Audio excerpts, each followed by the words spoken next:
ওর মতন চিটিংবাজ, ওর জন্য যা করেছে ওর নিজের রক্তের ভাইও করেনি। ওকে তুলেছি আমি। ওর যদি আজকে 5 লাখে পেজ হয়েছে ওটা আমার জন্য হয়েছে। ও কোনো জায়গায় ঢুকতে দেয়নি। আমি ওকে এসে দাঁড় করিয়েছি।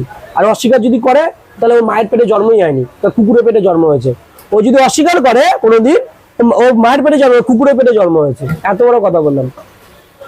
আমার মধ্যে অনেক রাগ আছে, বিশেষ করে অনেক কষ্ট পেয়েছি, ঠিক আছে। আর এই কষ্ট, ওই গাড়ি, ওর মধ্যে আমার নিঃশ্বাস আছে, ওই নিঃশ্বাস গিয়ে পড়বে গাড়িটা একটু সাবধানে চালা, কোথায় যেন হান্দি না দেয়।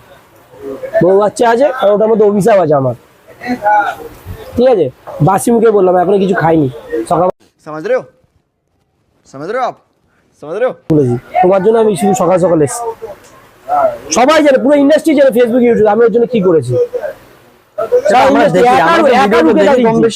একা শ্রীকৃষ্ণের মতন অবতারের মতন রুখে দাঁড়িয়েছে ওর হয়ে, বুকে যত তীর আমি নিয়েছি।